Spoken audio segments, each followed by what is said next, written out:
It's a war for the female you want. It's a competition. Every man's trying to get her.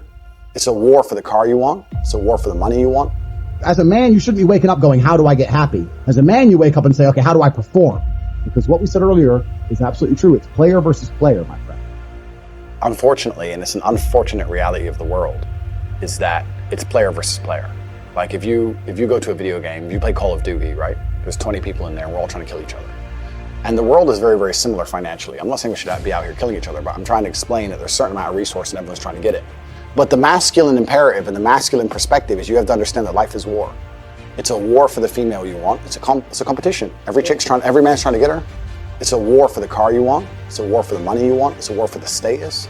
It's a war. Masculine life is war. If you're a man who doesn't view life as war, you're going to lose. So as a man, you have to wake up and think, okay, everything I want, other men want.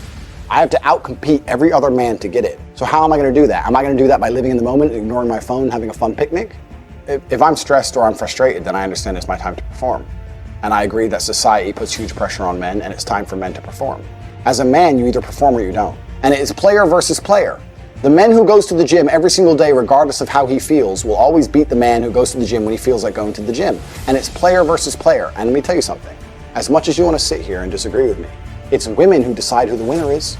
Females will choose the man who's in fantastic shape. Females will choose the man who's got his money right. Females will choose the man who can fix any problem. Females will choose the man when they can go to him and say, can you fix this? And he says yes without panicking. That's who women want.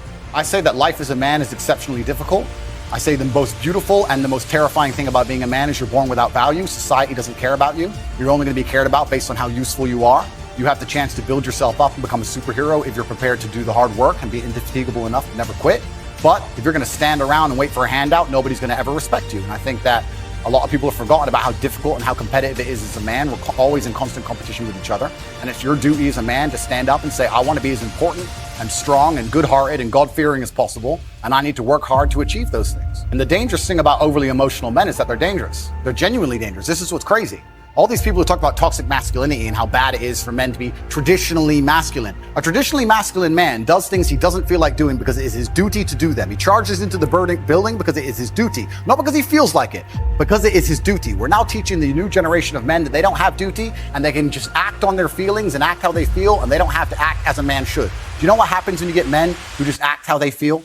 You get school shooters, you get violence, you get rapists. Men who do not control their emotions are dangerous. If you find a man who is stoic, he's not going to hurt people. He's going to sit and think about his actions very carefully, and he's going to be a good man who protects and provides for his family. You find a man who just acts out on impulse and does whatever he feels like, you're going to find a dangerous man. Sitting here telling men to cry more and act with their feelings and it's okay to feel this way, that way, etc., and have no self-control. That is why we have the problems we have in the world.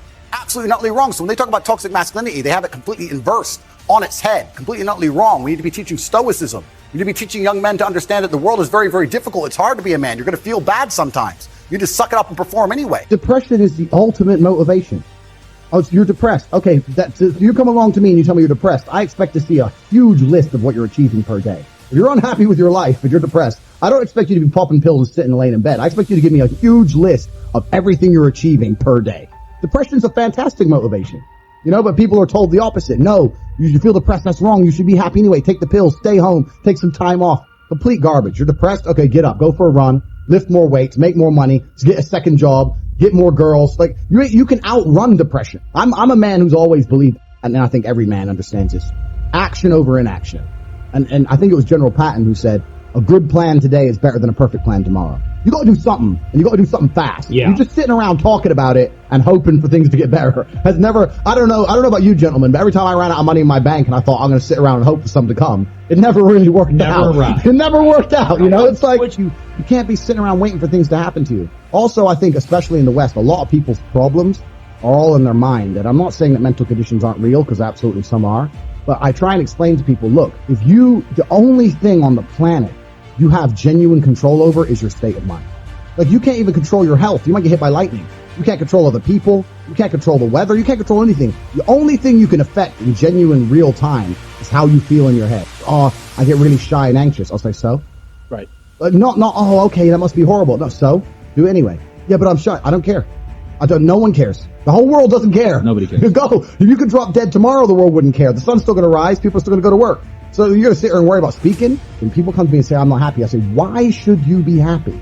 And we're all adults here. This infantile mindset that we're all supposed to be like we were when we were 3 years old, and oh, something shiny, laugh all the time, run around in circles. We're grown-ups and we have responsibilities and we have problems and we have pressure, and you don't necessarily have to be happy to perform, especially if you're a man.